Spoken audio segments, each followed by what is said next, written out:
and they so stuck.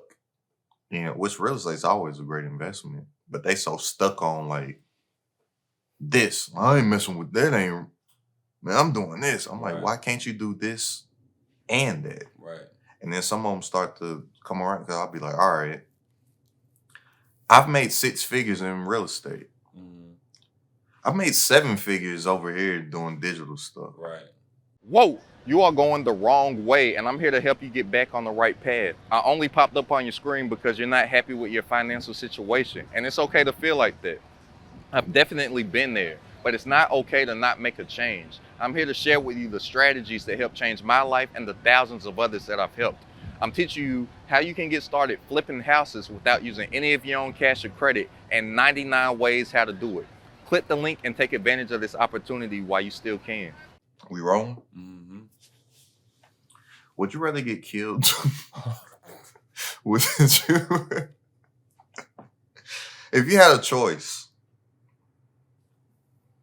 would you rather get killed by a tiger or a shark? And why? I don't know. This is random. This is a random way to start a pod. But it's dope. I would rather the tiger. Why? I'll pick a tiger too. Cause I got a shot. No pun intended. I'm dead to the water with the shark. I'm like, no chance I'm surviving that. The tiger though, I might be able to. That's what I said. I'd be asking people and they'll say like the shark, and I'd be like a tiger, cause you can, bro, or you can maybe keep running around a car or something until it don't. But you in that water, that's it. That's a wrap. Yeah, we ain't built for that water though. Yeah, but this ain't the you got a shot. This is just the like you dying. Oh, it's happening. Yeah, that's why I said if you had an option to get killed. I mean, I'd rather. Would you pick a tiger? Would you pick a tiger or a shark? Yeah, I think I'm gonna go shark. Because look, I follow this nature page. And bro, so many animals be getting eaten alive. Like they whole guts is out. And they just standing there like, yeah, at least with the shark, I could just drown first. That's for that reason of why you're saying that's why I would pick a tiger. To be eaten alive? You're not gonna be eaten alive. It's gonna kill you first. No guarantee. Yes, it is. Just think of I'm gonna be watching all kinds of animal stuff. They choke you out first. Yeah. They suffocate you, then they eat you. True. Shark gonna just slice you. You're gonna be swimming around, bleeding out. You think you're gonna drown, you're gonna bleed out. You're gonna be shredded up. But do tigers do that or jaguars? Yeah. Leopards? All them big cats do. Okay. Lions, tigers, cheetahs. Yeah, that's true. Cheetahs like the smallest of the big cats, but they'll chase you, trip you up, and then get to the net, chuck you out. Because when I've seen animals like it'll be quick with their guts out, it'd be like hyenas, wild dogs. Yeah, it'll be quick. I don't know how long it takes to die from being choked, but movies make it seem like a good 30. It'd be less. It'd be less than 30. Somebody, it'd be a fight scene movie. They'd be.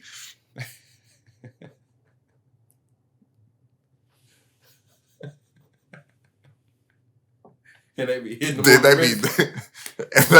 They fight back. It'd be for a cool 10 seconds, bro. They be like this. And then it's over. Oh man. But the stuff that like eats you alive and stuff, it'd be like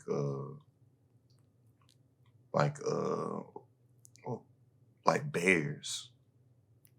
Like a bear gonna eat you alive. But the bears they just be, don't they be standing over you? A bear's gonna eat you alive, bro. They're gonna eat out your rib cage first. Like you gonna be alive. That's why it's like big cats, they gonna chuck you out. Is this a segue into things we have to bear that's eating us alive? Is that the subject of the pod? That's a hell of a segue. Nah, I ain't really got no topic. I was just gonna think of one off top. Man. I was scrolling and I was looking at like all this stuff that's happening with the metaverse and digitally and all this stuff. Mhm. And I was telling people like how my main focus on the year is digital assets. Mhm. So let's talk about start there because I was talking with people. I was talking with you in the Mhm. past. Mhm. Everybody I talk to about the digital stuff, it's like I don't get it. I'm like, what is there not to get? Yeah. Like say, well now I know you believe in cryptocurrency and stuff, Mhm. but at first when you didn't or anybody else that doesn't, they like it's not even real money. I'm like, Right. neither is the US dollar. Right. It's not real neither. All it is numbers on the screen.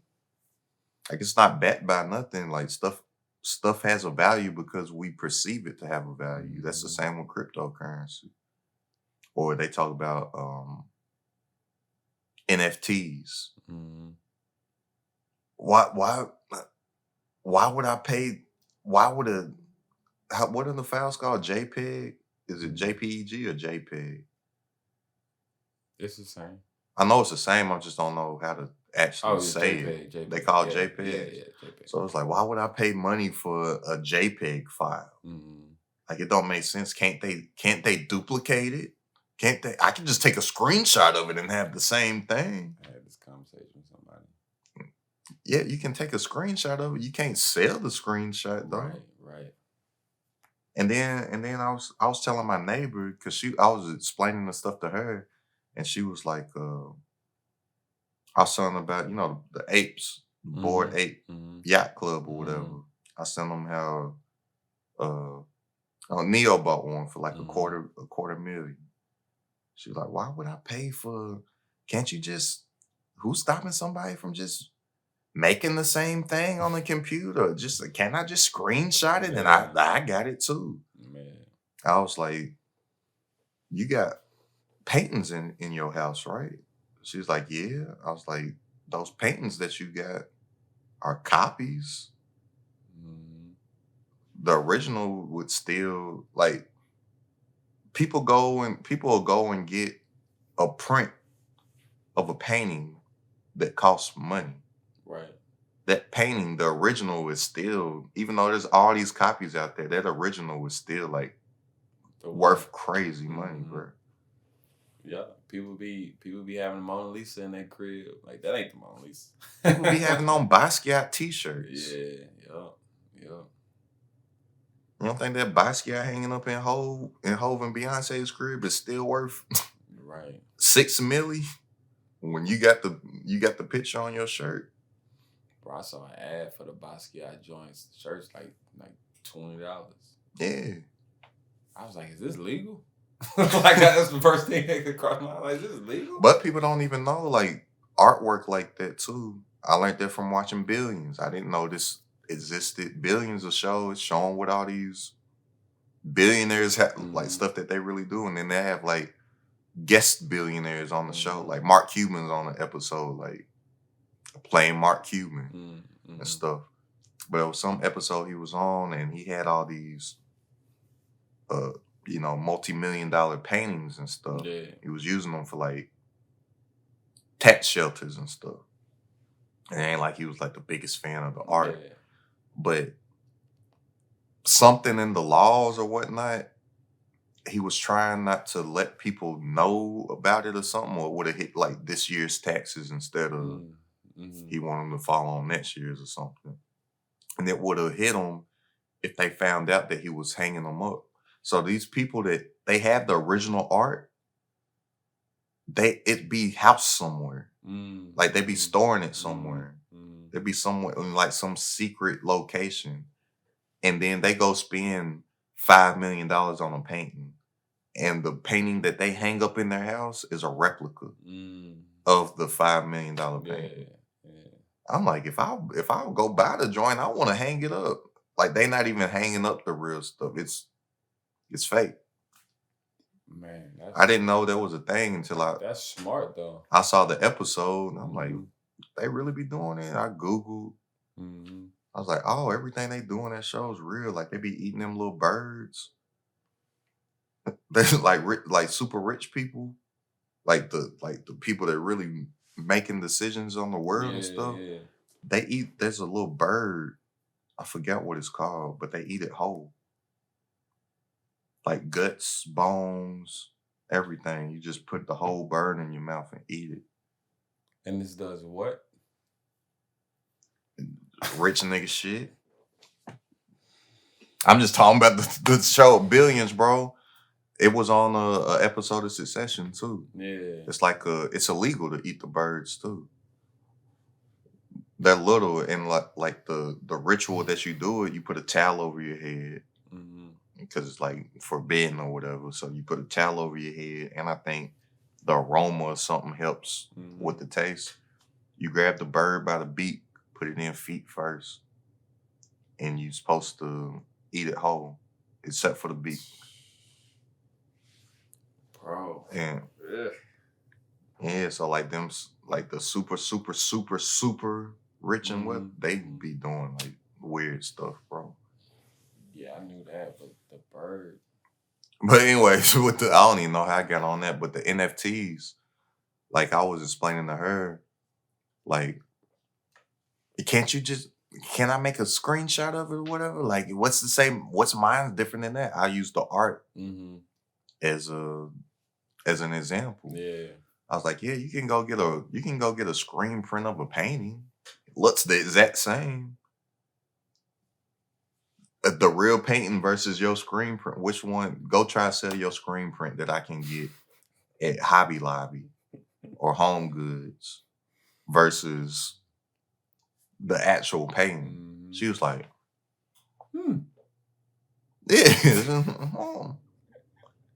Okay. That makes sense. Or I was telling her about the cryptocurrency, and she was like, that doesn't make sense. Why would I spend? She's like, it's not real. And I gave her the whole, like, the spiel. Money ain't real. Dollar's worthless. It's only worth something because we think it's worth something. It ain't backed by nothing. Right. That's why it's like, you need to go get you some assets to one day when it does crumble, because there's gonna be a time when it does. At least you got something that holds value. I was telling her, I was like, anything that has value only has value because we believe it to have value. God forbid the apocalypse happens or something, and you got a bunch of cans of black beans in your pantry. Who's rich? Right. Them black beans gonna be worth something too. You got pinto beans, black beans, baked beans, and water. Remind me of a Book of Eli. Yeah, like who's rich? I could have all the money in the world. Apocalypse happen, that money ain't gonna. None. Yo, I got these beans, bro. I'm rich. Person with the beans gonna have all the chicks. Yeah. He gonna be flexing on the ground with beans. Oh, y'all. Bean challenge.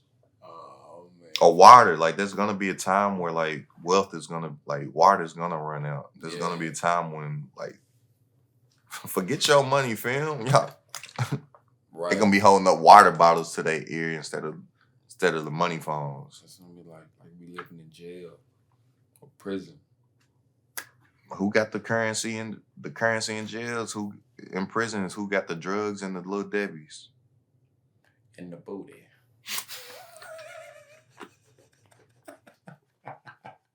That's a classic episode. Oh, that episode classic though. But I was also telling my neighbor, I was selling a booty warrior. A man's butt. I'm mad that was in the Kentucky prison too. Was it? Yeah.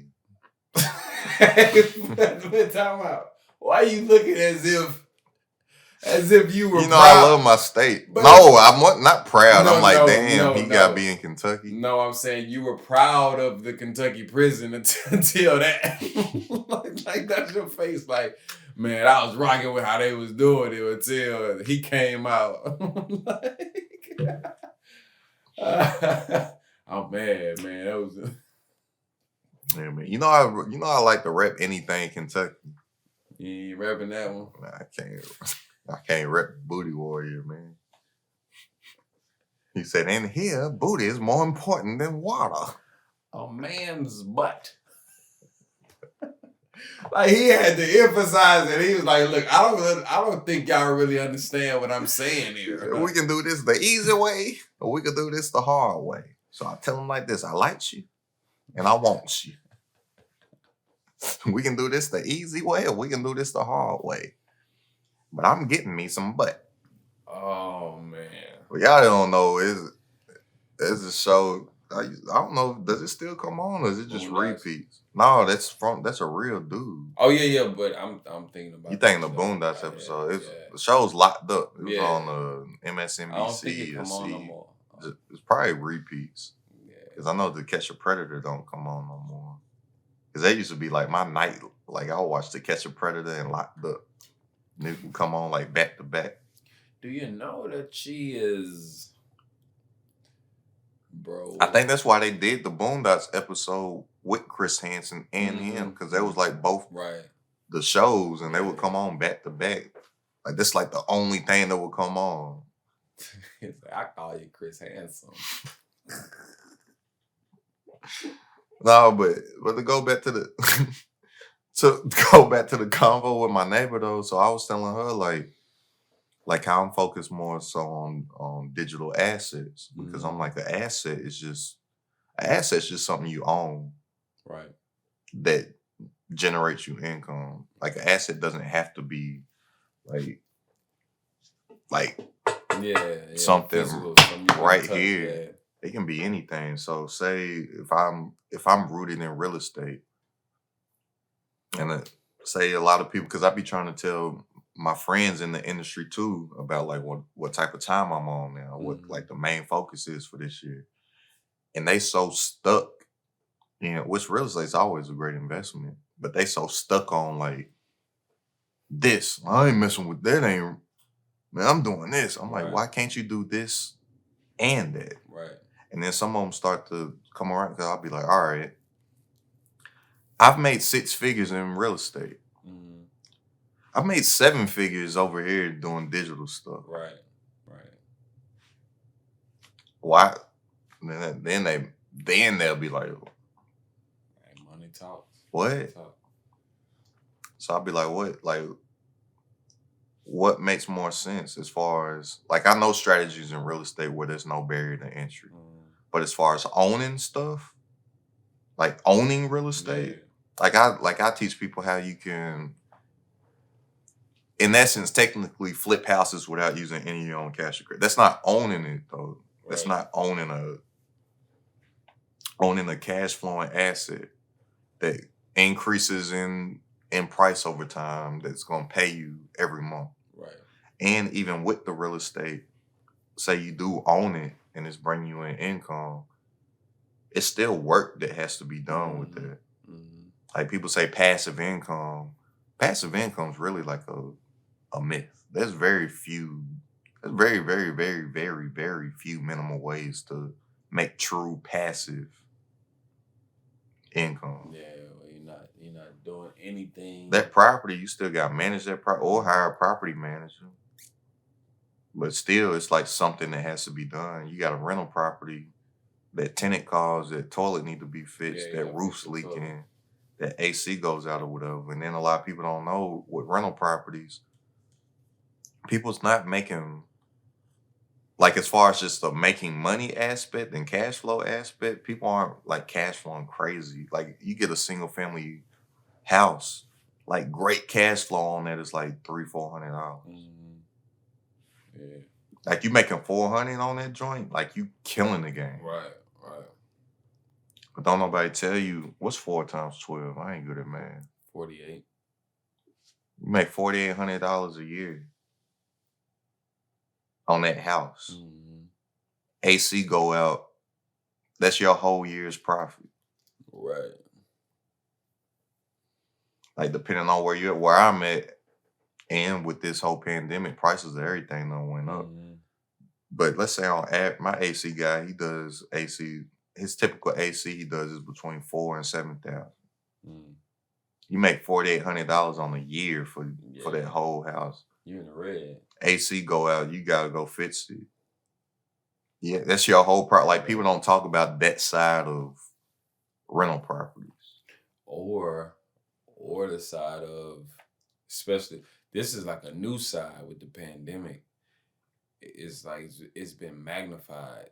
Your tenant decides not to pay. Yeah.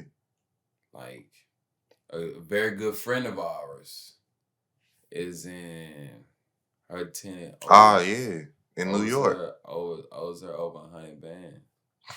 She's $100,000 in the red in New York because of the pandemic and laws that you can't kick them out. Yo, that's trash, bro.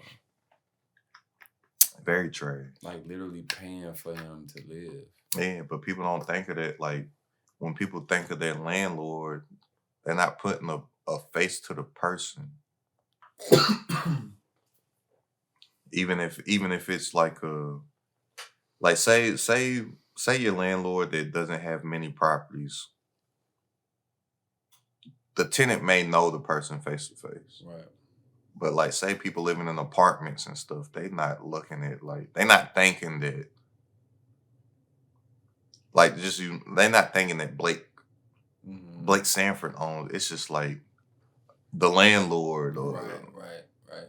whoever company they writing the checks to, or making their mobile deposit, mobile payments on the website and stuff. Like somebody owns that. And there's a great chance, there's probably like a 97% chance that person does not own that rental property outright. I'll say 98% chance. Right. I'm damn near want to say 99% for real. That they don't own the house outright. Right. They have to pay the bank. They got a mortgage on that house. Or that house, that single family house, that townhouse, that duplex, triplex, fourplex, big 200, 300 big apartment complex or something somewhere. Because that's the game of real estate. The game of real estate is leverage. Use OPM, other people's money, for everything. Right. So that mutual friend of ours, I don't know her situation, but I would assume she got a loan on it? Mm-hmm. She got a mortgage on it. That mortgage still is having to get paid, right? Yep. And that's why I said. And the bank ain't like, it ain't like you can tell them, yo, my tenant ain't paying. Hey, that sound like a you problem, homie. Yeah. That's why I said she's literally funding his lifestyle. Yeah. And it ain't like the bank's like, we get it. Yeah, they like just don't pay us for right now. I know you going through some things. They like, hey, this due on the 1st. On the 1st, we need that. Yeah. And he ain't been paying for 2 years. Yeah. Like since the pandemic hit. Before the pandemic. It started before the pandemic, and then the pandemic happened, and it's like, okay, now I really ain't gotta do it. Yeah. They better than me. I feel like that. I say it like people that don't know won't get it. Mm-hmm. But if people watching me that know, they'll get what I'm about to say. If it's me, that Sanford gonna kick in. Like there's something about. Yeah, if you are ever in Lexington, Kentucky, and you meet somebody with the last name of Sanford, just know they got something in them that you might not want to fuck with. Like you might want like maybe think about it for. Yeah, I remember when I went down there with you. We was getting into everywhere free. I don't think we paid for anything. I don't remember grabbing my wallet that whole trip. Or it's like it's like they all like the Sanford can come out, or if the one person maybe don't got it, you don't want them to go call the people that do got it. Like it's not like a smart decision. 10 times worse. Yeah, because I even just know me personally with situations that I've had in real estate with like having to evict people and stuff, or having a deal that I got that I need to get moved quick and squatters and stuff is in there. I'm like, I'm pulling up. Yeah. One time I was about to me and Marlon was working on a deal. It was like a quick sting. Like we found a little house for $50,000. We were supposed to hotel it instead of wholesaling. So hotel is like it's like a mixture. Excuse me, it's like a mixture of wholesale and retail. So it's like you close on the property, you actually buy it, take title of it, and just sell it as is on the market. Because you'll get more money on the market versus wholesaling it. So it's like, and the way we did it was 50-50. No, I'd be like, I'm all for 50-50 joint. Yeah. He found the deal, I funded it, and then we just split it 50-50. Like I don't got no problem with it. Other people be like, dang, you ain't got no money. Why I gotta spend the money on it? Blah, blah, blah. At the time, he was tied up in a lot of stuff. He got a speakeasy. He got like hundreds of thousands of dollars into this, doing it. Whatever the case was, it was like, hey, bro. He hit me up. He's like, hey, you got an extra 50? I got this deal, whatever. I'm like, bet, let's do it. Whereas somebody else would be like, oh, why we gotta do 50-50? You ain't even got no money into it. Right. His equity is he brought the deal. Ain't no deal. It was 50% of nothing. Nothing. So I'm like, cool. I go pull from my line of credit, OPM. I got a bunch of lines. I got hundreds of thousands of dollars in lines of credit. Yeah. So I'm like, bet. It was supposed to be like a quick. Shouldn't have lasted no more than 2 weeks. Like it was like a easy. Buy it for 50. I pulled off my line of credit for the 50K. Buy it. Probably would have found a buyer the next week. And then however long it takes close and title work. Like if that took longer, that would have been the only thing. Come to find out it's a squatter in there. And then the whole process ended up taking like months. Yeah. Because you got squatters' rights, right? Yeah, I had to take them to court. But I was about to pull up. Like I went in there, I thought maybe a squatter was in there because there was stuff all throughout the house. But I'm walking in these houses, I see stuff all the time. So I didn't really think twice of it. I put a lock on, I put like a chain and a big padlock or something. Showed up, we marketed it, had buyers coming through to look at the crib. So I go back like 2 days later to show the crib, and my lock gets cut off, and it's like another lock on it. I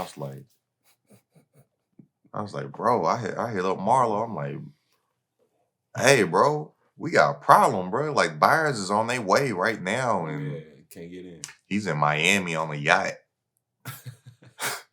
He like, what you say? Yeah, he's like, what, bro?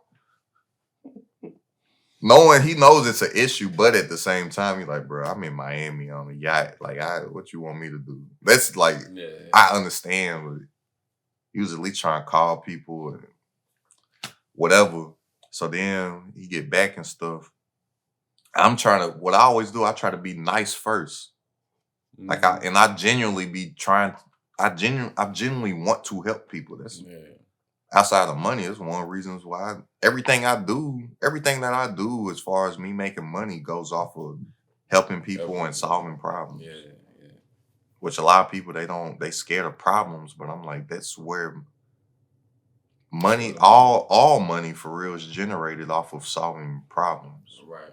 People run away from problems. I'm like, that's where the money's at if you figure out how to solve the problems. Yeah. Like,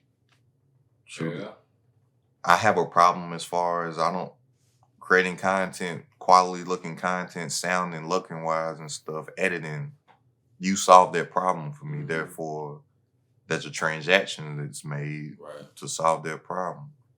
Food, hunger, healthcare, help, like anything you think to buy, Mhm. anything you think to spend money on, product or service, it solves a problem Solve that the you have. problem. Yeah.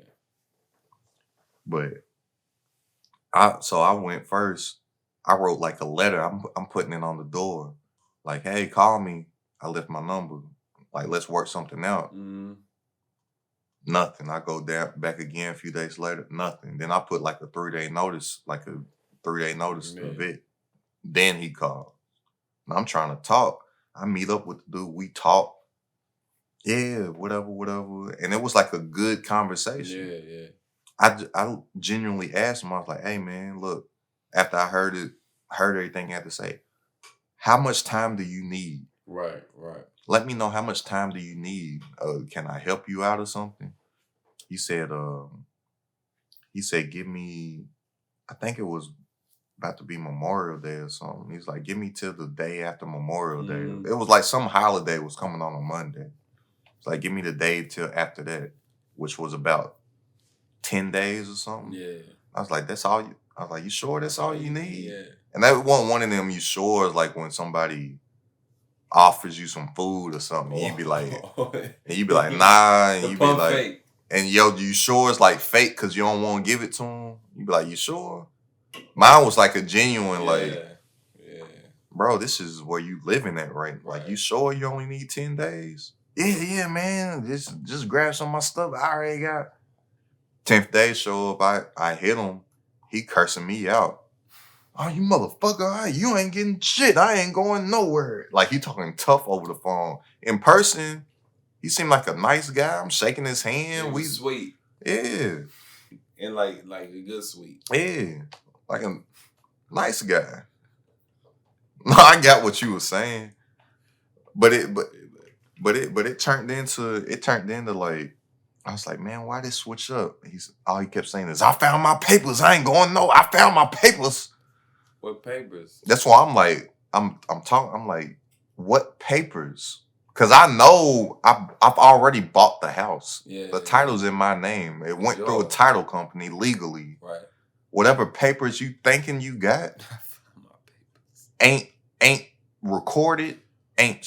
There's no proof of them, or they would have showed up when Right. I was buying the property. On the title. So I'm still trying to help him while he's cursing me out. Yo, tell me what papers you have, because I'm telling you, they don't hold up. Right. Or else I wouldn't have been able to buy the house. Yeah. Nah, motherfucker, I ain't gonna know them where I done found my papers. You ain't. Yo, I don't want to say. Well, shit, don't nobody know. Mr. Robinson, look. Mr. Robinson. Oh, yeah. That could Yeah, Robinson everywhere, right? I'm up here trying to keep his anonymity. Is that the right word? Anonymity? Anime. But I'm up here trying to Mr. Robinson. I'm like, Mr. Robinson, please listen. Whatever papers you think you got, it ain't gonna hold no weight. Like, I don't want to just put you out on the street. Like, talk to me. Turned into click. Some more motherfuckers click. All right.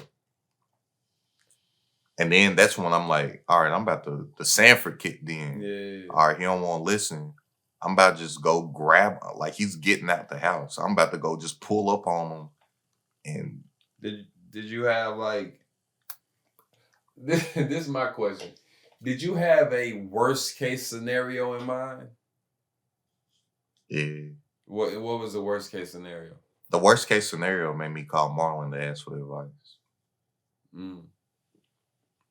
Because I was like, worst case, like what I'm thinking of doing, I don't know what he got in the house. Mm-hmm. So I'm like, I'm mad. I'm about to just pull up there and really think about just putting hands on him and physically taking him out the house. It might get shot. That's what I was wondering. Like, what was the worst case scenario? Yeah, that's why I didn't. Yeah. That's why I was like, hey, bro, have you been through this before? Like, what? because I never had to do nothing like that before. I'm like, what do I do? Right. He's like, oh, you gotta take, you can't do. He talked me out, but you can't do that. Right. You gotta take him to court. It's like, what? I got my papers. Yeah, I'm like, what? I gotta take him to court. Like I've heard of, in my time, I've heard of squatters' rights and stuff, but I never had to. I never got put in a position where it like got to that. Before, what I did just cash for keys. Mm. I come up to some agreement. I give you X amount of money, you give me the keys. Yeah. And then I've gone above and beyond. I like to over deliver in basically everything. So I'm like, I've helped people find places to live at. Yeah. I put payments down in motels and stuff. Like, look, I'm gonna give you this much money, and while you looking around for places, I'm gonna put a month down at this motel. Like I've done stuff like that. Yeah. Which I was willing to do with this guy, which he just didn't. I found my papers. Yeah, so he's like, you gotta. So since I already had that notice, he's like, you got that notice, like you got a copy of it. I was like, yeah.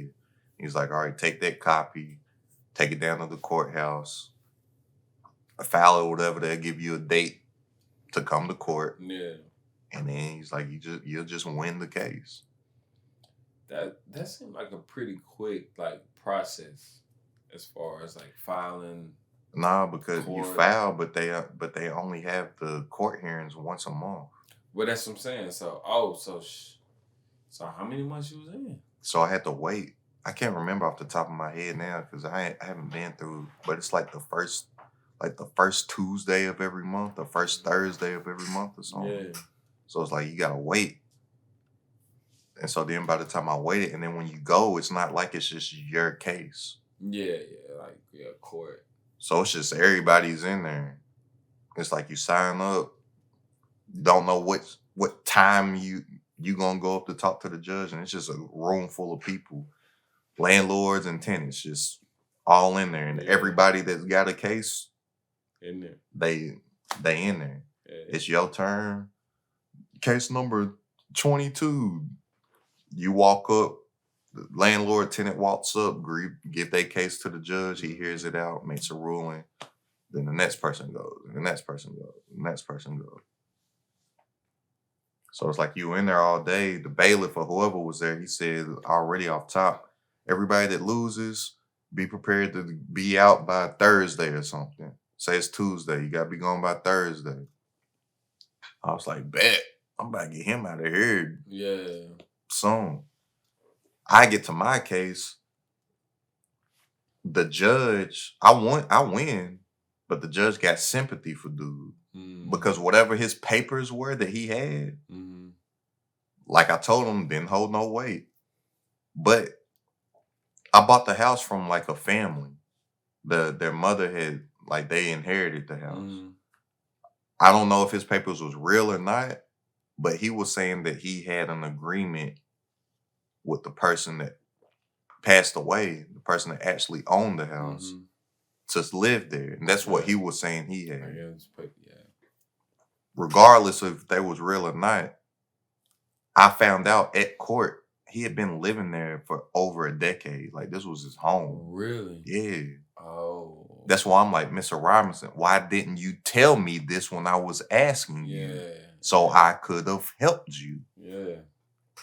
Versus now we here and you really about to get kicked out of the spot that you've been living at for 12 years. That's crazy, bro. You feel me? Yeah. That's why I'm like, bro, talk to me. I didn't know nothing of this till court. He could have told me that the one day when he said, oh yeah, give me 10 days. I'm like, damn, you really, that's why the judge was like, oh man, you really been living here for that long? Even me, I'm like, I got a heart. Everybody in the courtroom was like, oh man. I'm like, dang, bro, why you ain't tell me? So the judge like, Mr. Sanford, why don't we give him a little time? Now it's already been like over a month.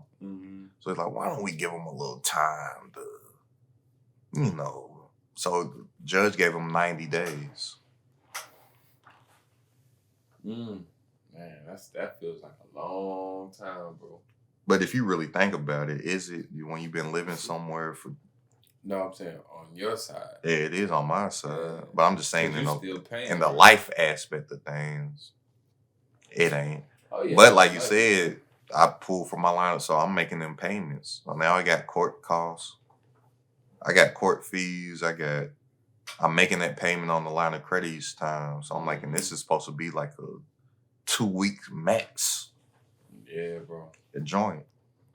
So did you end up even like breaking even? No, we made money. Oh, you made money. Yeah, it just was.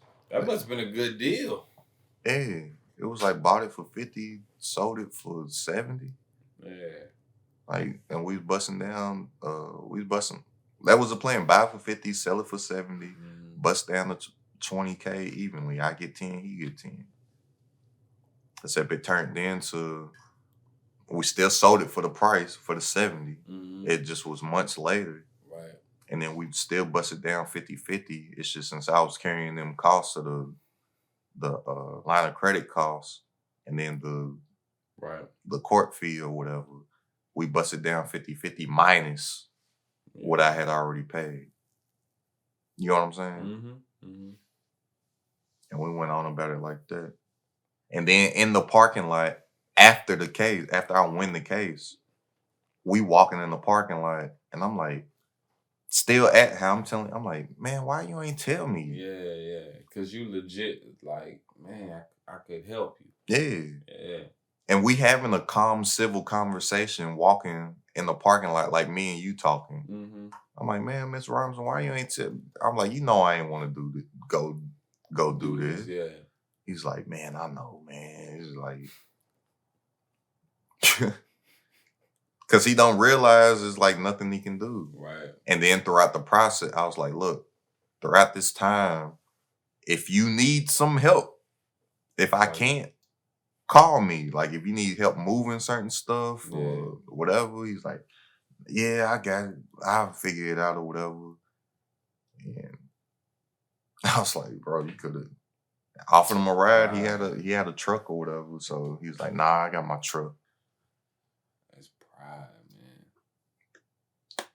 But talking about but that's what goes into, like, earlier before I even told that story. I know I went off on a tangent with that story, but talking about the digital assets versus the hard assets, you might have to, but you might have to go through that with this versus the digital stuff. It just lives over here, and I don't have to deal with that. Right.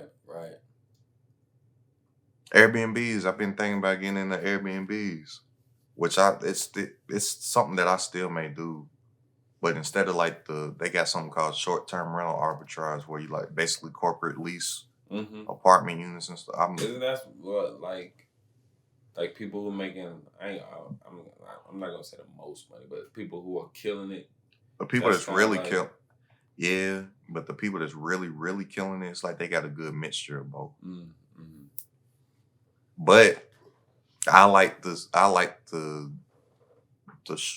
rental arbitrage aspect of it, where you're not owning stuff. Because if you really think of everybody, and I'm a proponent of ownership. You know, I'm a spawn a Nipsey, like ownership. I get it, but if you really really look at everybody that's making the most money, they don't own the shit. Yeah. They own the business, but the business don't own the shit. Who's the richest people on Amazon? Amazon don't own nothing.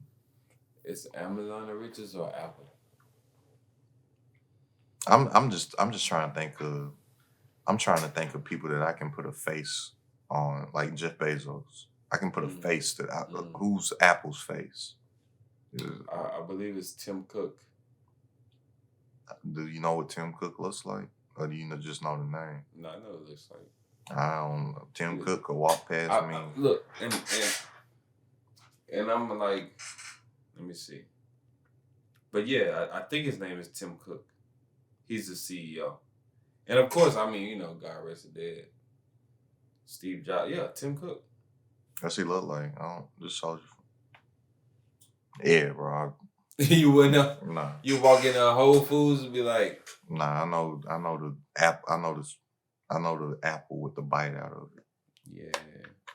Just like Nike. Like I know, like Phil Knight. People don't know what Phil Knight looks like. I don't know what Phil Knight looks like.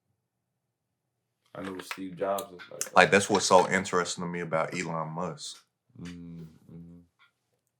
You know what Jeff Bezos looks like. Huh? Mm-hmm. You only know what Jeff Bezos looks like because you're interested in business. Mm-hmm. The typical person don't know what my mama don't know what Jeff Bezos look like. She didn't even know the name. Really?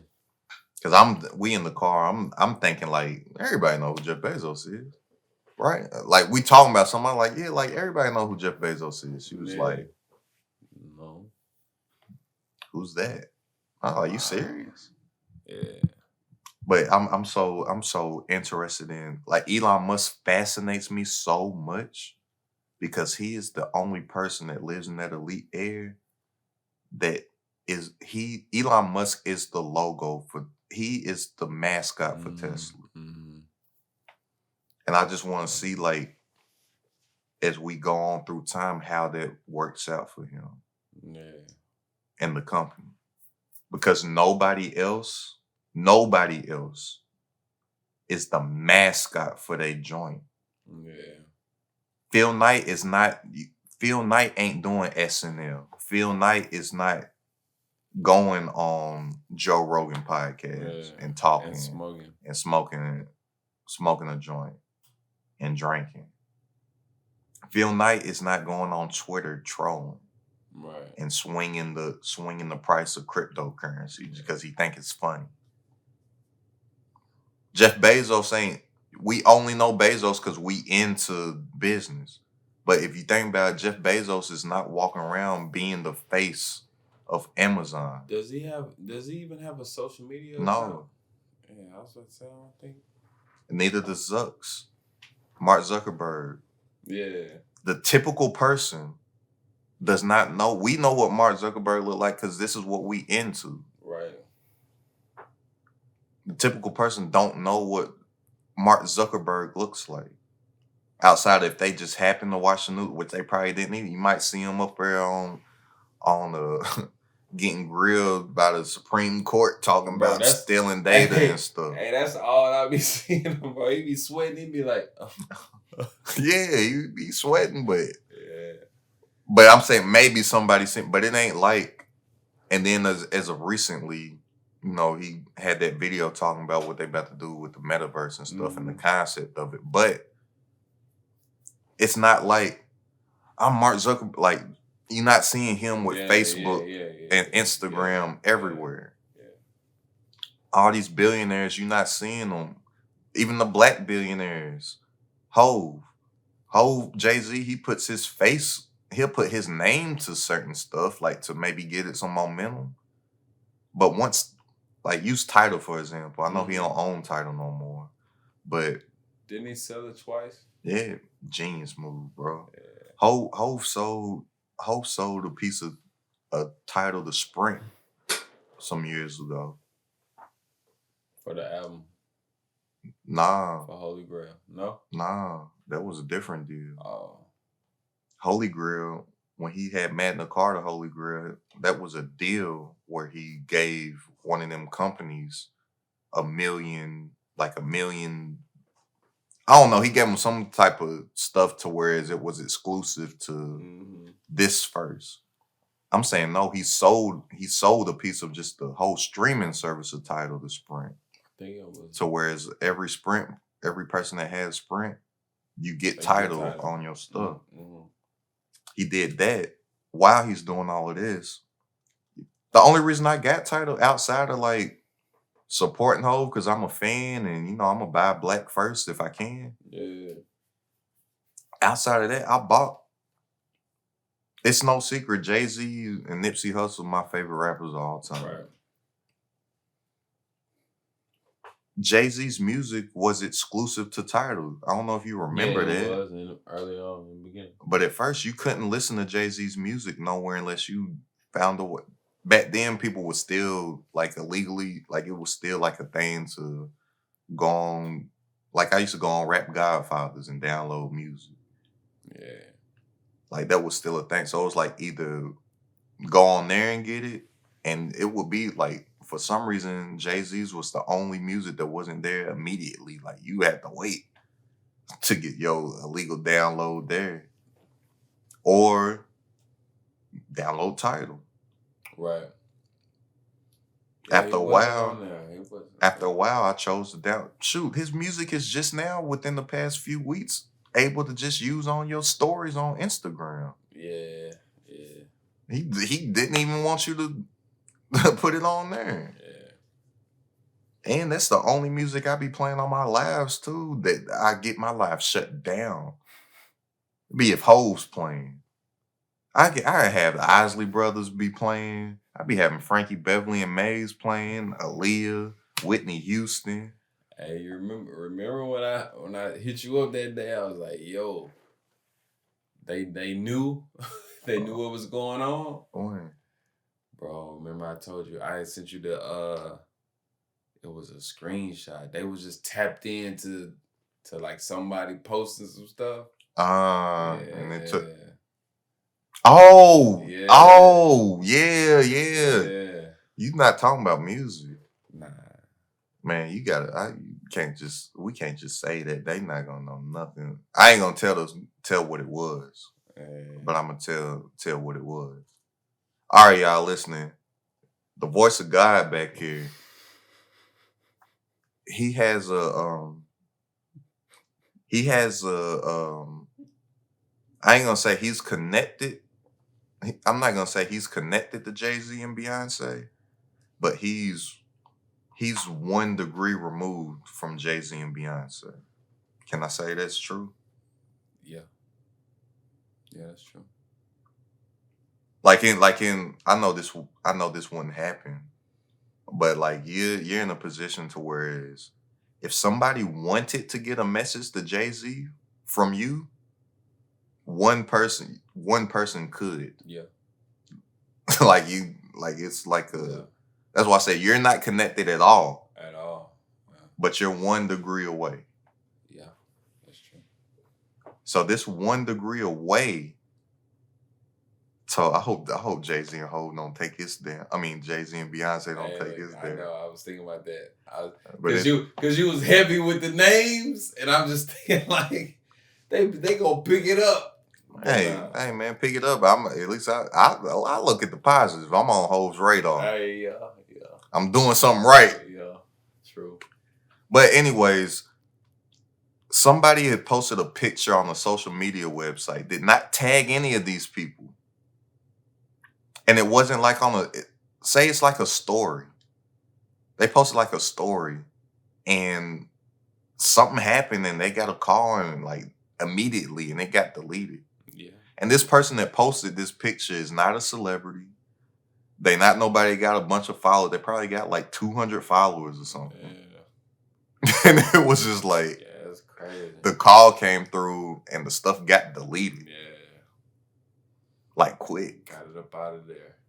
But nah, I'm talking like I'm just talking music, like, cause if you going live on Instagram, you got just like YouTube, it got like copyright rules and laws and stuff. Yeah. So it's like if you going live, and that's just like when people, I don't know if it works, but you might post a video with music and put like, I do not own the rights to this music, like, cause I was seeing people do that. Yeah, I don't get it, but it could be taken down. So, like, say if I go live, and a lot of times when I go live on Instagram, it'd be late night. It'd be like midnight, 1, 2, 3 in the morning. It'd be a very small, intimate, amount of people that's in there. We just kicking it. I'm dropping game or whatever. I might have some wine or something, and I'm just vibing. Like I'll be vibing and be like, man, let me go live. My music Instagram never kicks me off except when Jay-Z's music's playing. Really? I be having Isley Brothers playing. Like I like to listen to Isley Brothers. They'll be playing. I wanna be living for the love of you. Yeah, that's on the Harvest for the World album. Living. I be playing that. It's cool. That joint going. that joint got the green light. Bro, people be commenting. They be like, I love when you be doing these late night lives. It just be a vibe. I be playing Al Green. I be playing. Oh, you ain't gonna do the Al Green song? Love.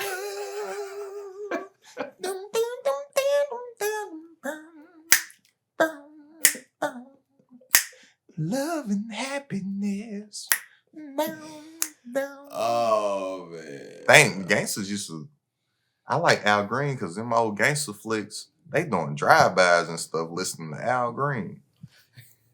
Bro, just listen to what excites you. Hey. But just think, gangsters used to listen to R&B from the 70s to do like gangster shit, bro. That ain't crazy. No, it's super crazy, but it's just hilarious, bro. Cause I know what you into. So you know the rap that I'm into. It's just always funny. Like, I like aggressive rap, yeah. Bro, they were killing people to this soulful music. No, I don't like murder music for real. Oh, you like the hustle? Yeah. No, that's fair. You're right. That's fair. That's very fair. Yeah, I like when they getting them peas off. I like to hear that. Talk to me.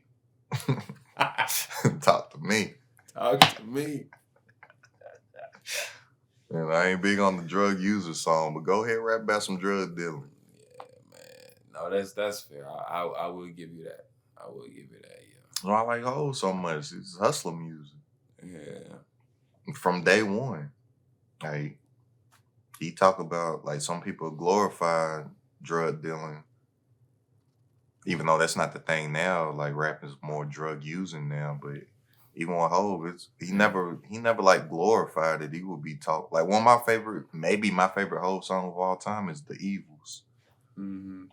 Like, and everything Hov would do as far as talking about drugs and stuff, he would talk about the evil. In order to survive, gotta learn to live with regrets. He talking about like the self-reflection of the drug dealer, how he's like, damn, I'm fucked up doing it. Right.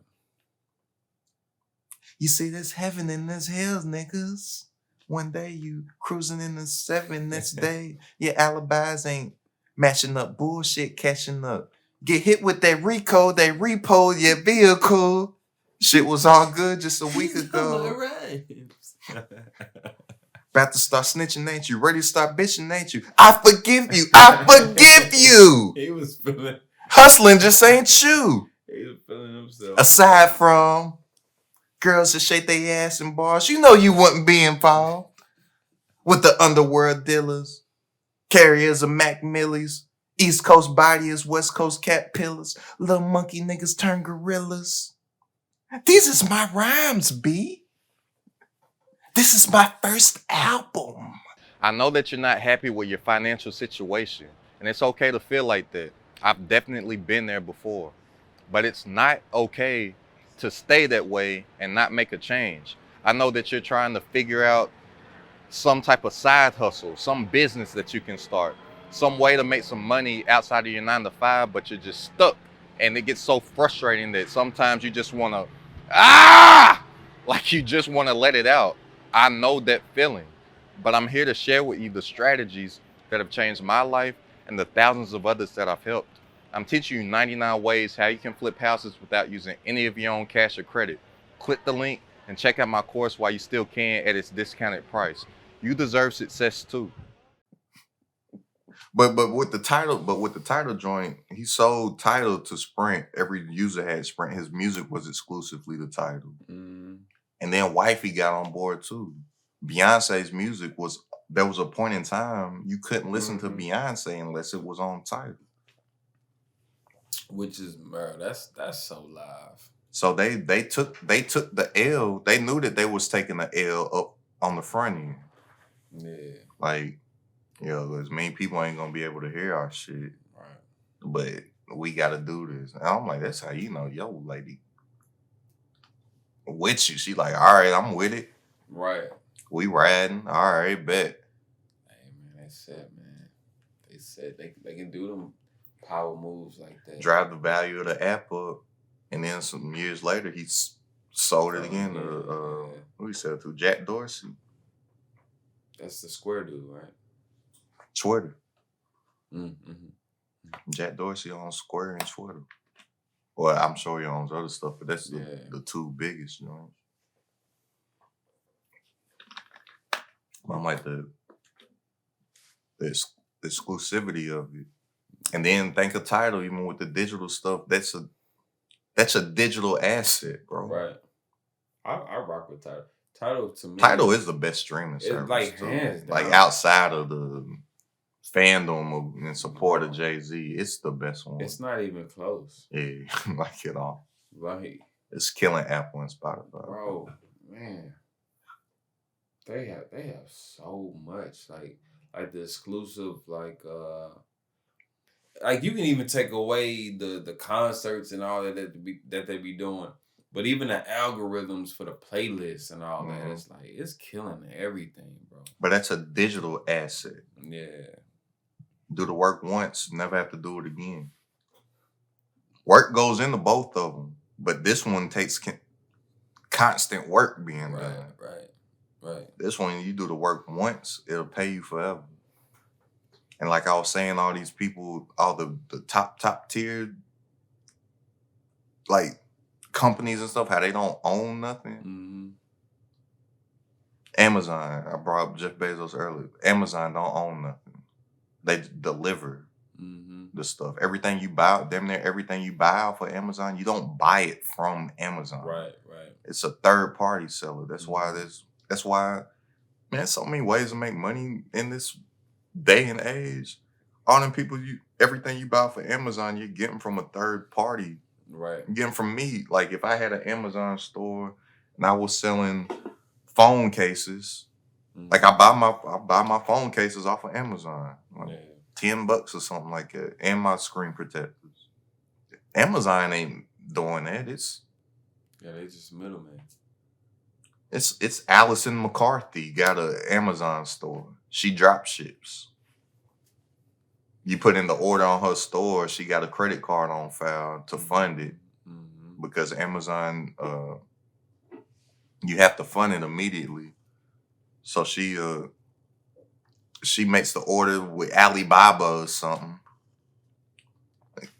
Charges you $10 for the phone case. She goes gets the phone case for 7 cents from Alibaba. Right. Man, Alibaba. Boy. Puts it on her credit card when Amazon pays out. When Amazon pays out after she fulfills the order, Amazon will pay her the $10. She gets $9.93 in her pocket. You get the phone protector. Does Allison McCarthy own anything? Nope. Does Amazon own anything in that transaction? Nope. But her and Amazon getting paid. Alibaba is next level. Uber don't own nothing. Well, I think they starting to own some cars now, but for the most part, Uber don't own no cars. They the middleman. Airbnb, they don't own no property. They the middleman. Wholesaling real estate, middleman. I'm like, why the middleman gets paid the most? Yeah. YouTube, middleman. All they are is a middleman to me and the viewer. Yeah. YouTube don't own not one piece of content, bro. It's like it seems like whenever you provide the platform, that's where the money is. And the platform is a digital asset. Yeah. YouTube don't own one piece of content. Yeah. Facebook does not own one piece of content.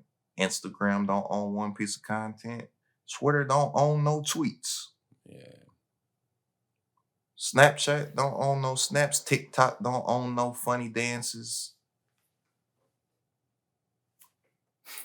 TikTok is just a conduit for this dude to let the people see him do this. But they don't own that though. Yeah. Yeah. Middleman. Middlemen make the most money in digital assets. So I'm like, why not create a digital asset, get the money from them. And when you're creating digital assets, like I said, do the work once, get paid forever. And you don't have to be, and when I'm saying the stuff we're talking about, people gonna think that you need to know how to build all this technology and stuff. You know, I don't know how to work nothing outside of my phone, bro. Like, it's like, seriously, it ain't like that. Like, you can go buy some crypto, you can buy NFT. I'm all for monetizing your IP, your intellectual property. Every single person walking this planet knows some type of information that they could package up, make a digital product, and sell it. Every single person has been asked, hey, how'd you do that? Everybody about something. People just don't realize that. Yeah, that's real. That's real. Yo, how you got this? Yo, why this cake? Yo, cake fire. How'd you make it? Right. Yes, there goes the recipe book. Boom. A ebook. Digital. Yeah. Yeah. Cause a recipe book that goes into the hard, real, can touch and feel asset. Work got to constantly be being done on it. Yeah. You got to then find somebody to, I don't know about publishing and stuff. Like if it's an actual book, publishing and stuff. Well, speaking of Amazon, you could publish on Amazon. But you don't make no money selling no books on Amazon. Amazon takes so much money on them. It take a lot. But it's an option. It is, but I'm just saying, but that's publishing. Then you got to get a manufacturer for the books. What? I think Amazon take like 70%. Yeah, something crazy. Yeah. But then you got to get a manufacturer to make and print the books and bind it. And if you got pictures, you're going to need an illustrator to, like, it's like work. Yeah. Versus a digital, it just lives in the same places. Right there. Just bring it up on your phone, tablet. Instant access. And you make it once. If you want to sell another, one, somebody else will hit the link. Somebody wants to buy another book has to be manufactured and produced, and money costs and stuff. Over here, you just make it the one time, buy it. Oh, you want to buy it too? Well, just go down. Oh, you want to buy it? Go download it. Shipping and handling. And I know. it's straight to your inbox. You got it forever. Here. Oh, I want some people, very few, but some people, I want the physical. You don't have any physicals? I like to touch it. I want to touch and feel my book. Well, you take the time and go print it out then. And some people do that. I want the physical. But some people will go, hey man, it's your book. You want to print it out and mark it up and highlight and stuff. Which you can highlight on your phone and iPads and tablets. Yeah, you really don't need paper at all. But I'm like, if you want to fill it, it's yours. Go print it out.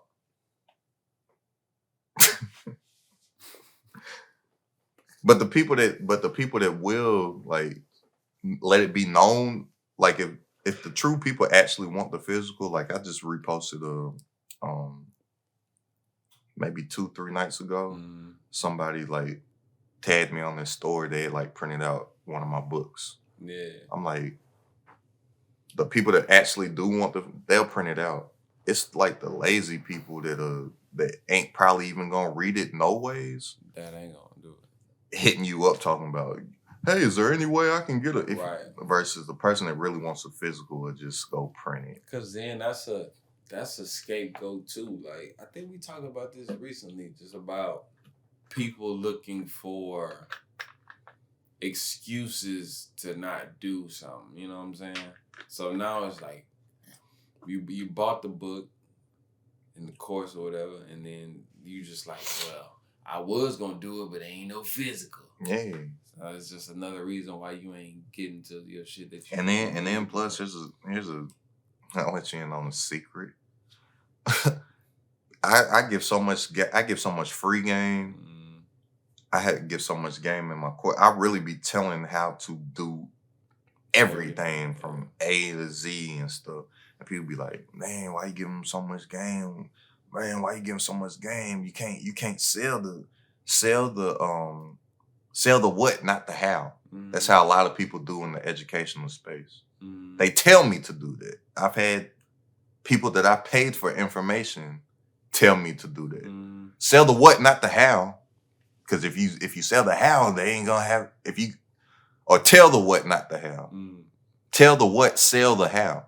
Because if you tell them everything for free, which I be giving so much game for free, like people be like, yo, you fucking the game up, bro. Yeah. Stop. Like I can show you messages. Stop. Yeah. I'm like, yo, so many 9 out of 10 people ain't gonna do nothing with the information anyway. Yeah. So it's like I still keeping the secrets to myself. I sit there and tell you the secret. 9 times out of 10 people ain't gonna do nothing with the information. Yeah, so it don't even matter. So it don't matter. And then the people that do something with the information, they gonna feel indebted to me. Because it's like, dang, man, this dude AstenCeo taught me how to do this. Somebody changed my life. Bro, literally today, got this in. I can't make this up. I just got it. I brought it up so fast. I just got it. He sent it to me yesterday, but I just saw the message today. Bro, listen, man. I can't make this up. Listen, man. Shout out to Blake Sanford, aka AstenCeo, being one of the first people that I've received knowledge from on how to flip houses with no cash, no credit. Right, I was able to lock in my first deal January 2022, 13,500. Now we going up. This is only the beginning. Shout out to you, AstenCeo, trying to make it crowded at the top. Keep going, man. I'll see everybody there. We making it crowded at the top. He's one of the few people that listen to the information, apply the information, made $13,500, $13,500. He doesn't owe me anything, but I just know the feeling because I go through like I said, he's my avatar. I know how my avatar is going to act. He feels indebted to me. He doesn't owe me nothing. Right. But he feels indebted enough to tell people that I taught him that. Then what does that do for me and my brand and my digital products? It gives me more social proof. I got testimonials. I can go testimonials for days. Good verses. I would challenge somebody to a verse. Nah, for real. Hey, that's hard. For real. I would challenge somebody to testimonial verses. Bro. That's hard, bro. Like that's easy. That's hard. You do a verse. Especially if they doing a 20 for 20, how they be doing on the I'm gonna blow you out the water. Pause. Now, cause my testimonials is gonna be all 5-figure testimonials. Yeah. He just made $13,500. Somebody else is gonna have a testimony for $16,000. Somebody else is gonna have a testimonial for $10,000. Yeah. Somebody else is gonna have a testimonial. Daniel, what Daniel made? I think 26,000 or something. Something crazy. Daniel's gonna have a 26,000 testimonial. I'm gonna have a testimonial of people quitting their jobs, of firing their jobs, not quitting. I like to say firing their job. What would be the like the measuring stick for the success in the verses? Like, would it be you do a 20 for 20 in the verses, then you total it up? The money. My testimonials. Whose testimonials made the most money? Yeah. Because that's the stat in this. Right. I look at money just like stats. I don't really care about money and stuff. But in this game, because all this stuff is a game. That's why a lot of people ain't successful at the game because they don't play the game. Yeah. They're not looking at it like the game that it is and the game that's meant to be played. They just out here. I don't know what the hell a lot of these people be doing, honestly. But I'm like, I play the game. And the stats is the money. Right. That's how you know certain people better at the game than. Oh, like Ross said, what's you heard the new joint, the clip that he had where it's like, we just gonna look at where we at 10 years from now and whoever got the most money. That's who won the game. Yeah. Now, I ain't talking about life. Like, yeah, in actual life, yeah, that's different stuff. Like, money doesn't equivalent to who won in life. Right. But in this game, that's the measuring stick. And in this game, what it's evolving to, Nipsey got a it's on Mailbox Money. Stay loyal. Mm-hmm. And Mailbox Money got so many gems. Mailbox Money so slept on because he dropped it so shortly after Crenshaw. Mm-hmm. People just remember Crenshaw, the $100 mixtape. Don't nobody talk about how he sold Mailbox Money for $1,000. Right. And he sold 100 of them, right? The goal was to sell 100. I think he sold like 70 something. Mm. But still, you got 70 something people willing to pay $1,000. Yeah. For a free mixtape. Yeah. Because he had to. That's what the Proud to Pay was all about. It wasn't by force, by choice. Mm-hmm. He gave it. You could download it for free here, or if you want to support the movement, you can go buy the same exact stuff that I'm giving you a free option for. Mm-hmm. If you want to support the movement, be Proud to Pay, and you can pay for it over here. Because he said, I understand logic behind it. Plus, I heard him say it out of his own mouth. It's like the music's gonna be out there for free anyways. Mm-hmm. He's like, this was a time kind of before the streaming services was streaming services was just, I think Apple Music was like just starting. Mm-hmm. So it was like, the mixtapes, they were gonna be for free out there on the internet. Like I said, I used to go Rap Godfathers for stuff, Dat Piff. For sure. Live mixtapes, YouTube, he's like, the music gonna be out there for free anyways. So he's offering the free option. You can download it for free here. But he's like, it's gonna be for free everywhere. Right.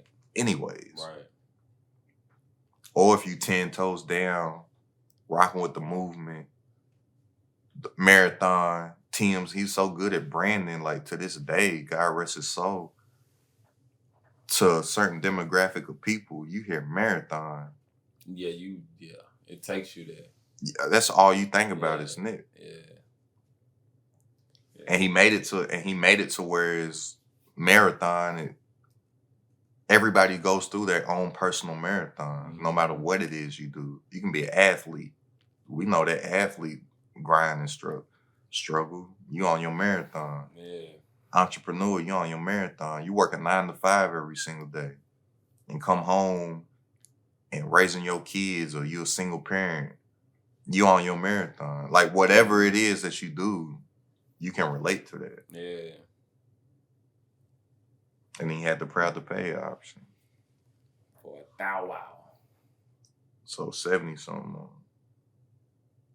for a free mixtape. And it was like the NFTs, Nipsey was doing NFTs before.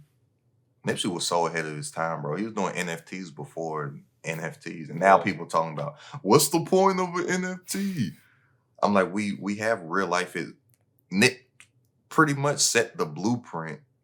I'm willing to bet some of these people that started this NFT stuff or what they're doing, that I'm willing to bet some of them studied Nip or was a fan, or maybe was even a purchaser of Crenshaw or something. Because say the Apes, the board Board Board 8 Yacht Club. You buy the 8 for whatever. It's like, yeah, the 8 gonna go up in value, but it's not like you just get the 8. You get an experience that comes with the 8.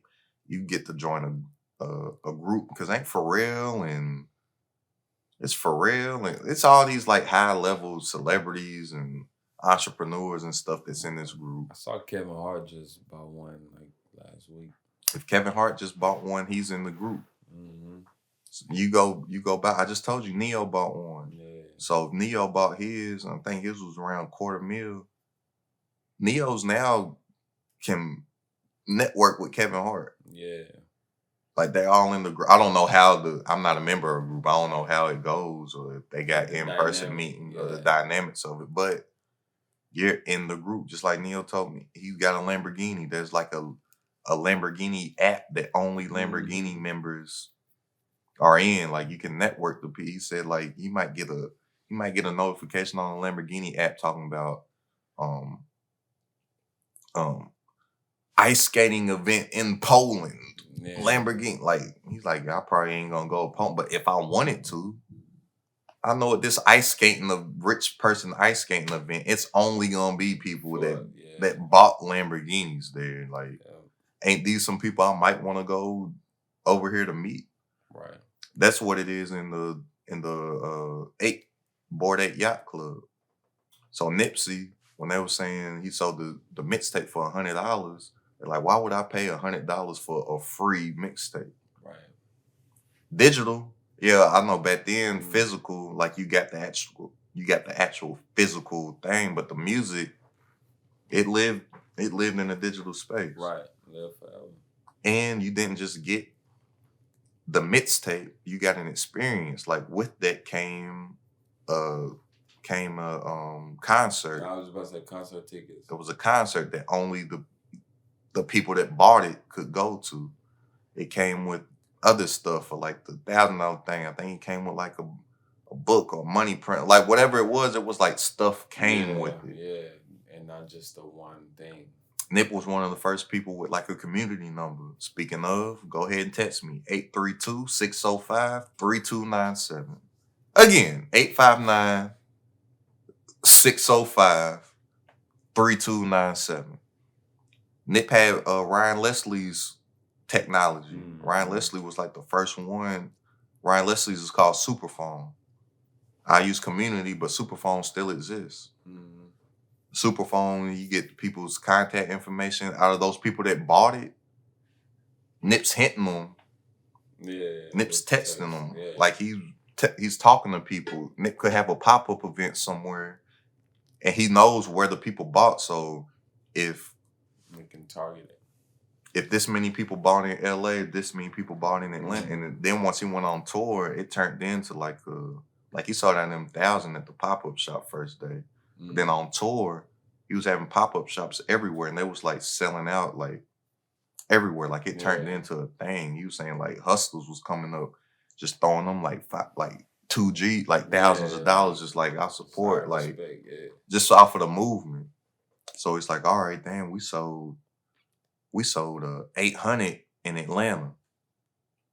Let's go ahead and next time we in Atlanta, let's text all them people in Atlanta and say we're gonna have a pop-up shop right here. Mm. Only Crenshaw purchases are able. You'll get exclusive TMC clothing that's not available online, not available in the store. This is just for y'all that bought this in Atlanta. Yeah. Like it was like an experience that came with it. A lot of these NFTs, it's like experiences come with it outside of just having the stuff. And I'm like, it's easy to make. You make it once, it lives forever. And then why not and then if you so stuck on I gotta have the real, I need to touch it, feel it. Make the replica. Why not make the money over here and then go dump it into what you call real? Right. And it'll be that much easier to obtain the real stuff because it's way easier to scale digitally than it is to scale over here. I got experience in both. Mm-hmm. Like I said, I've made 6 figures over here. I've made 7 figures over here. Right. It's way easier to take the 7 figures and go buy stuff over here than it is to make the money over here and You get what I'm saying? Yeah. Who's gonna do it though? That's the thing. You're gonna get left behind if you don't. That's just what it is. Yeah. Cause I'm like, think how. Let's just go back to real estate and a rental portfolio. As far as to scale, like everything I'm focused on is scale right now. I haven't seen anything with as much scalability Right. as digital assets. You create it, get the marketing right behind it. It's like infinite, like literally infinite. Yeah. There's a ceiling to how much stuff you can buy at a time. Like, for one, do you have the capital to buy something? You don't need no capital over here. Right. You see me in action, bro. I'll make something in one day. Yeah. Package it up. Yeah. Put it out. Put it out. Get some branding behind it. Get some marketing behind it. Put it up. Giving secret sauce. What I do, put it. I be giving the game away, bro. I put it at a price to where it ain't no excuse that can't nobody get it. Right. No excuse. The people that's seriously interested, they'll get, oh dang, man, he's giving this game away for this price. Right. I can afford it. Everybody else is charging me this much. Right. Even the people that's just curious. Oh, what's he talking about? Well, it only costs this much. I get it. I get so many people get it to where it's like I said, 9 times out of 10, people ain't gonna do nothing with the information anyways. Right. But the people like him, like that testimonial I played, he does. Boom. I get the social proof. I get the testimony. Right. I'm giving away this much game that he just made $13,500 for this price. Right. More people can get it. Now, as far as my actual time and access, as far as like mentorships or masterminds and stuff with me, nah, you gotta pay for that. Yeah. Because that's different. Like that's a 5-figure investment. Easily. Yeah. Like my mastermind right now is 13,000. It is what it is. But who gets the short end of it? If you pay me 13,000, I'll show you how to generate a extra. Like extra. Not this what you extra 50 to 100 grand for the year. Yeah, I came out like a bandit. Like they say. This is like Neo. I paid Neo 55,000. If Neo teaches me how to make $250,000 to an extra million, like who really? Yeah. But I'm like, that's the sauce. That's the sauce of what I'll do with the digital product. I'll do the work once. I'm already the example that it works. Right. But you did your own case study on yourself. I'm the example that because I don't talk about nothing that I ain't did. So it's like I know if you go do the work, it works. If you don't do the work, it ain't gonna work. But I'm already the example, but I put it at a price to where everybody can get it. So I can have more social proof that it works for somebody else. Right. And I'll price it at that point just so I can get a bunch of people to buy it. So I can start to get that's why I can do the testimonial challenge with people. Right. Because you got them. Now, it ain't that I got them, they got them too. I just got more because I gave more people an opportunity to access the information to whereas I'm going to get way more testimonials faster than the person that just say I have a $13,000 mastermind and my courses will be at a super, super affordable price. All my courses for the most part is like less than $300, less than $400. Some is $40. Hey, yo, only popped up on your screen because you've been thinking of other ways to make some income outside of your 9 to 5, but you don't know where to start, you don't have any direction, and you don't know what to do. I'm here to share with you the strategies that have helped change my life and thousands of others that I've helped. I'm teaching you 99 ways how you can flip houses without using any cash or credit. You don't even need a license. Click the link and check out my course while you still can at its discounted price. I was gonna ask you about your pricing because we recently had the conversation about pricing, and it's like, where is that for you? Where is that line of like because we the way life is set up, we need money. So where is the line that's being crossed or where it's like, okay, I want to help the people, I want to eliminate the excuses, I want to make it available to pretty much everybody in the world. But at the same time, I don't want to make it too cheap because of the perception. You know what Mm-hmm. I'm saying? So the price too low. And I want to make, I'm not gonna say the most money from it, but make it profitable. Yeah. Like how do you teeter that line? You just need to have some. You just need to have something that can hit people at every level. Mm, mm, So I have. I have the super affordable course. Everybody can get that. Some people don't want that. mm, I'm not gonna. If I see a course for $100, I'm not buying it. mm. Just period. I'm not. It could have the. It could have the dopest information Yeah, in there. yeah, I'm not gonna buy it. Neo said 55,000. Ah, I need that. yeah, yeah. He could have the same year program for $1,000. I wouldn't buy it. Yeah. Mm. I'm like I've turned into a premium buyer. Right, right. So I would be like, today I'm at Del Frisco's. I'm looking straight for what costs the most on the menu. Mm. I'm like, this gotta be like, Mm. this gotta be good Yeah. if it costs the most. So it's like you, and this is where I've messed up in the past. And I'm telling, this is stuff that I've learned from experience and from mentors.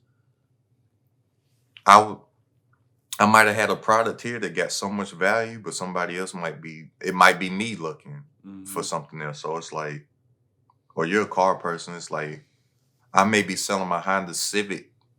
I may be selling my Rolls Royce customers Honda Civics. Right. So I had to create a $13,000 program. Yeah, yeah. Because the people that pay it, they like, thank you. We've been waiting for you Right. to have something else. Like as soon as I created it. Man. We was waiting on, like I get DMs all the time. I showed you old girl that I was messaging about. She does the credit, and I was gonna have her come into my community and like teach about credit and stuff. She used to be DMing me, talking about yeah, just waiting on you to come out with more stuff. Cause like what I had ain't like for her. Yeah.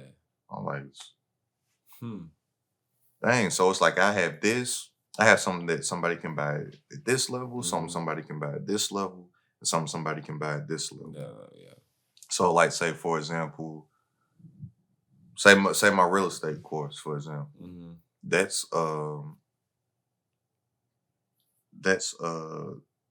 you can get, I got a deluxe version and a regular version. Mm-hmm. So it's like the person that can get the deluxe version for this price. I mean, they can get the regular version for this price, or they can get the deluxe version, which and basically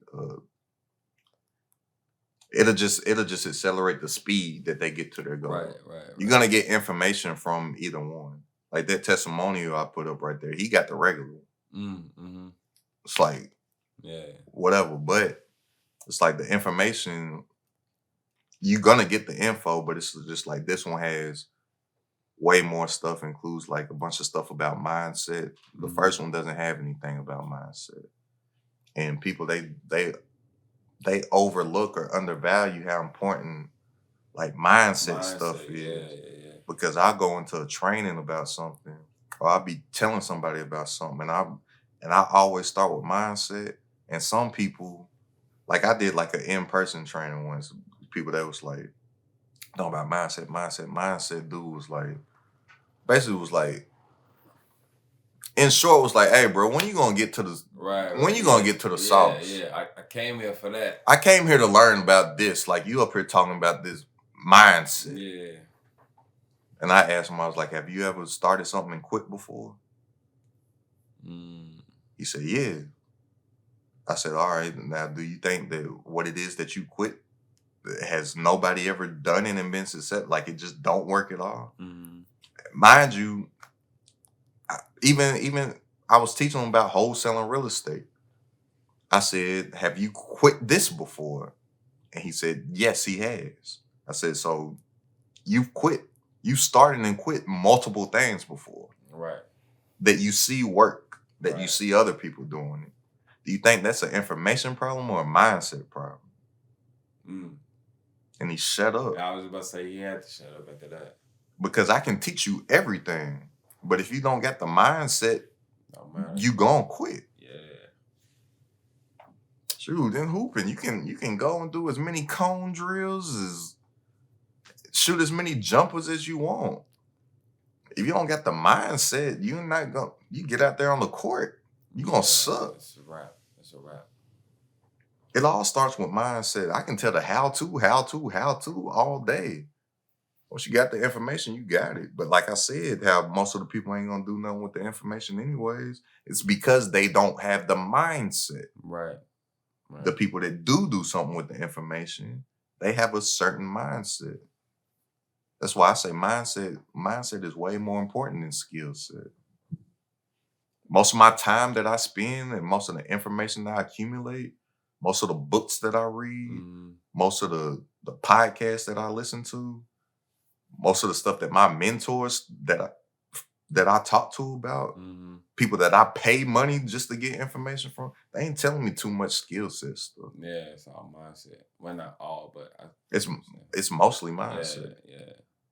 It's period. Is hey, bro, you can do this because anything to do about anything and making money or just anything in general, when you really break it down and teach people, it ain't like it's arithmetic. Yeah. It be simple stuff. I can go tell somebody how I make an extra 5 figures a month, extra $10,000 a month. I can go teach somebody how to make an extra $120,000 a year. Extra. Mm-hmm. Extra. Yeah. I can teach you that in 2 hours. Like it ain't like it's, but it's like the mindset has to be there in order to. The most powerful thing too. Yeah, but yeah, a lot of people don't get that though. They be like, man, I just need to know what I need to do. I ain't here for that. Like, they tripping. I'm willing to bet most of those people ain't getting it. Ain't getting what they claim they want. Mm-hmm. They getting something. You always gonna get something. Right. Do you want it? Yeah. Get what you deserve for the most part. Yeah. People hate to hear that, but it's the truth. It's just the truth. Yeah. people get mad for not getting what they want. People get, how can I say this, bro? People get mad because they don't get what they want when they didn't do the work to get it. Entitlement. And then you pointing fingers at everybody. Yeah. And saying, oh, they must be lucky.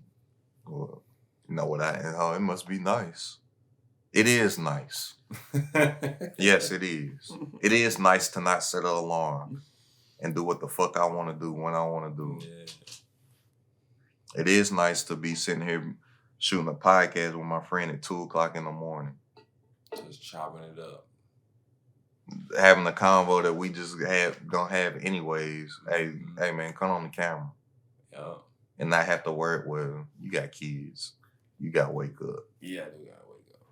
But it ain't like a wake up for No, it's a much different it's a situation. different wake up. Bro, it's crazy. Like the 9 to 5, I could literally what amount of sleep would you say is a good night's rest? For me? Yeah.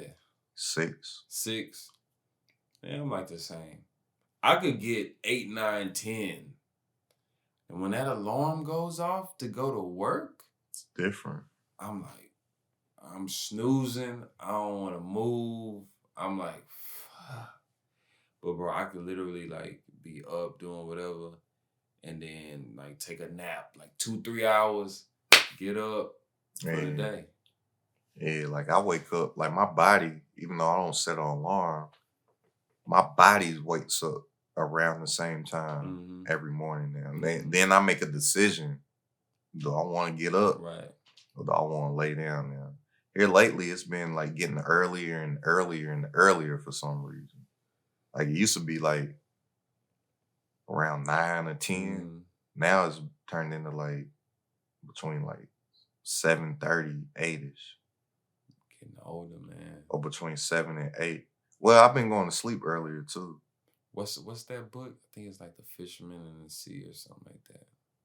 Where it just talks about how as you get older, you start to appreciate time more. I don't even think it's that yet. You ain't there Nah, yet. it ain't that. It's just the fact that I've been going to sleep around 1 or 2 versus 4 and 5. You know me, bro. I'd be up 4:30. Yeah. Thinking about why does Jello jiggle? You know what I'm saying? Like now I'll be like I've been having a thing to whereas which is still late to a lot of people, but I'm like, I want to be in the bed at least by 1. Yeah. Bro, even being in the bed, like even if you up, it's still way better. Yeah.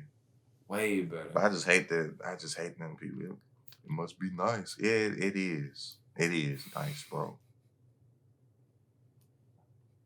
Talking about my plates of food I take pictures of and post or something. It must be nice. Yeah, it is. The food is nice. That's why the fuck I'm eating here. It is nice. I'm posting stuff on. I'll be on. I travel all the time. I'll be on plane. It must be nice. Must be nice sitting in first class. It is. You right. It sure is. Must be nice. Nah, it must be hate. I don't like that line. Shit straight fake. I live in Houston. It's about to flood. I'm out of here. Oh, it must be nice. Yeah, yes, it is nice to not have to sit underwater. Yeah, I'm leaving. It is nice, yes. Oh man. I'm gonna come back to the flooded crib later. I ain't got to stay in here. You know who really, really be doing that for real? Slim. Yeah, bro. He be checking the weather for the week. He'd be like, nah, bro. That's where I got it from. Really? Slim Thug, for y'all that don't know, Slim Thug. But I'll do it like, he'll do it for any bad weather. Yeah. It'll be like, for me, it'll be like something major coming. Or a tropical storm, or they think it's about to flood. In the area where I live at, thankfully, knock on wood, it don't really like flood like that. Like historically. Yeah. But I've had properties flood. And then I'll just be like, well, I'm just, you be like feeling some type of way at first, but then it's like, what can you do? It is what it is. I guess I'm gonna figure it out. Figure it out as soon as the water go down. But Slim Thug be like, oh no, it's about to be cloudy tomorrow. I need some sun. Where the sugar babies at? Sugar Daddy Slim. And then he be popping up on some island the next day with 3 of them. Yeah. But yeah, man, I think it's a good time to wrap it up though. Your eyes look like they're getting heavy. A little bit. I did say it's 2 a.m. But we in this thing. Yeah, but let's wrap up, man. I know I already done told you working on stuff too. Digital assets is where it's digital assets and digital products is where it's at, bro. It's like you can still do what you do over here. You can impact people's lives. and you do the work one time, and that's it. Bro, I remember I was telling you the other day. Well, I don't know if you remember, but when we were walking on the pier, I was like, it was an interesting shift because initially I got into because bro, we talk all the time every day, Yeah. and it's like, yeah, bro, I'm killing it. Like you've been telling me for a long time, bro. Y'all, whatever y'all doing, package it up, sell it online. I remember that phone call. But that's how I am with everything I do. As soon as I see I can make some money over here, I go run. I tell everybody. When I first got into wholesaling real estate, and I was like, "Hey man, I just got this check for $16,500." I told everybody. That's why Crump started. I put in a group text with me, you, Joe, and Crump. It was some big check I got. I think this one might have been like close to 20 or something. Yeah. Or it might have been over 20. Shit, it might have been 40. Whatever it was a big check. I was like, hey, y'all. I said, I heard it. As soon as I got a line of credit, my first line of credit, I got $60,000 line of credit. Damn near on accident. Well, really on accident. I wasn't going in there looking for it. Hey, y'all, they just gave me 60. Right. All you need is a LLC, 2 years at least. Boom.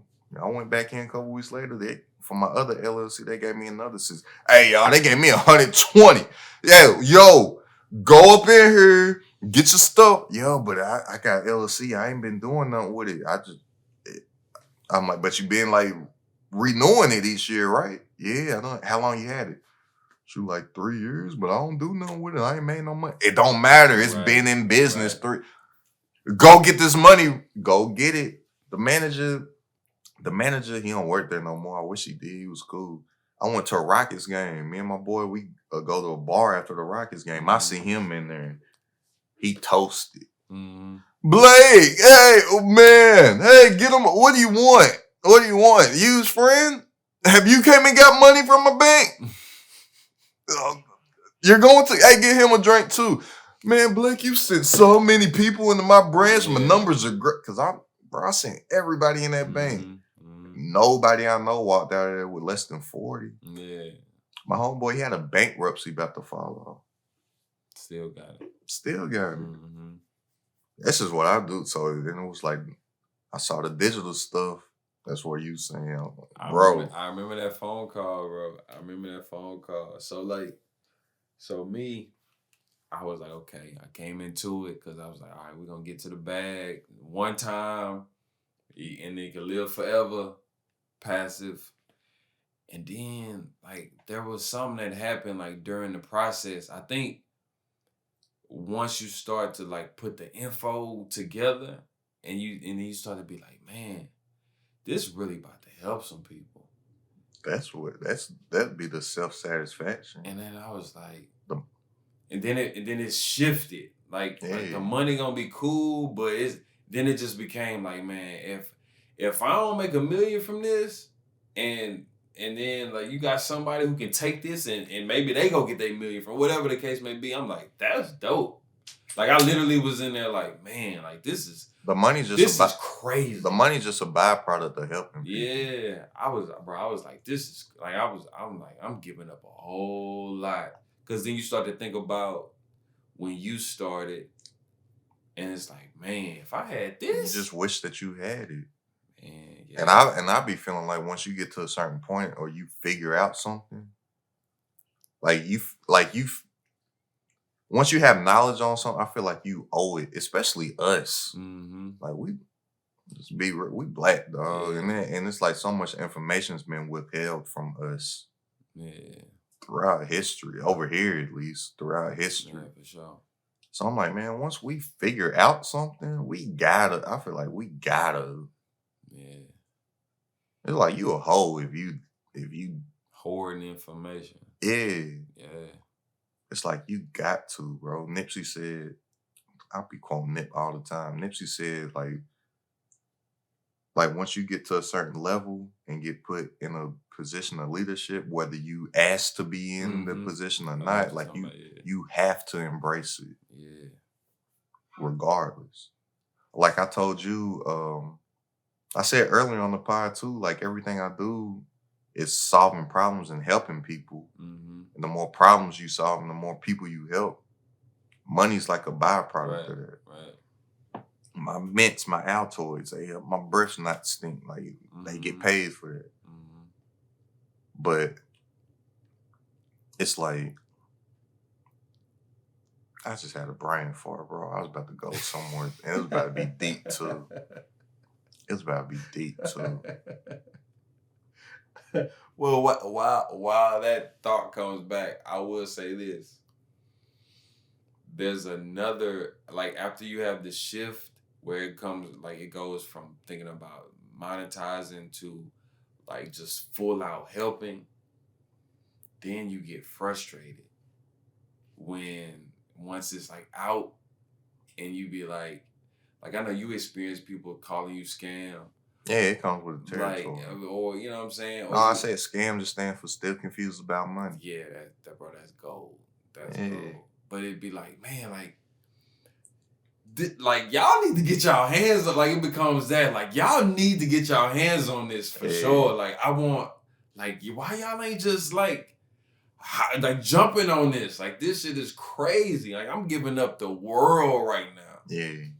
Like, you just be wanting people to just walk up and just take it, please. Yeah, it comes with the territory though, because it's like anything. Once you put yourself out there, you open yourself to criticism. It comes with it. I'd be like, if you don't want to be criticized about nothing, don't do shit. Right. That's you don't want nobody to talk about you. It's easy to not have nobody talk about you. Don't do shit. Don't do shit, yeah. If you want to do some great shit on a big scale, people gonna talk about you. Yeah. It comes with the territory. Yeah, bro, that shit crazy. That's why like I told you, I be looking at everything differently now. Like, when I see an ad or somebody saying, hey, I can help this, blah, blah, blah, I be like, I believe you. Entrepreneurs are the only people that change the world. Mm-hmm. Name somebody that changed the world that wasn't. Yeah. You can't. Yeah, Entrepreneurs are the only people with the balls enough to change the world. Right. And and have the courage and the self-esteem to take criticism. Mm-hmm. Everybody ain't built for it. Everybody can be. I'm a firm believer that you can learn how to be. Yeah. But some people just I hate to say it, some people just bitches, man. Yeah. You can't be no, my daddy told me when I was 6, don't be no bitch. Stuck with me. It stuck with me. I ain't no bitch. That's the voice that be in your head. Like, whenever you be scared of something, you be like, no, be Don't be no bitch. And then you go do it. Yeah. For real, because it's like I cut on the TV, I talk shit about LeBron. Brian ain't talking shit about me. Mm-hmm. People talk shit up. Right. So it's like once people start talking shit about you, I'm like, oh, you ascending. Mm-hmm. If ain't nobody talking about you, yeah, you just because I don't care how positive you are, everybody talks about somebody. Mm-hmm. And we talk about people, and that's why I say celebrities. That's why there's all these gossip pages and like Shade Room and news outlets and stuff. They always talking about celebrities. They always talking about high level entrepreneurs. They always, because they're doing something to the scale where they're putting themselves out there to the masses and opening themselves up for criticism. If didn't nobody know about LeBron James, nobody would talk. What point is there to talk about? Yeah. LeBron James is the most criticized athlete of all time. Yeah. I sit there, they talk about him on First Take, Stephen A. Smith, and on Undisputed with Skip and Shannon Sharp. They talk about LeBron James Monday through Friday and Monday through Friday and Monday through Friday. He's hurt right now. LeBron, bro, LeBron is not playing. He hurt his left knee. He was a topic on Undisputed and First Take. What are the Lakers gonna do with LeBron's knee hurt? Yeah. Instead of talking about what the Lakers gonna do about LeBron's knee hurt, they talking about LeBron. It's because he put himself out there and he's doing great shit. Therefore, people talk about him. Yeah. Comes with the territory. You want to be great. You want to do some big shit. People gonna talk about you. If you don't want to be criticized, sit your ass at home, get under the covers, bite the pillow, and don't say shit. Hey, if your credit score don't start with an 8, ain't no way you can be great. Come and join me at the 800 Club. I'm here to share with you the tips, tools, and secrets that I use to get an 800 credit score. Here in America, whether you want to like it or not, you have to have a good credit score to get to the next level and to succeed in life. Click the link, check it out. I've helped hundreds of others boost their score. I can help you too.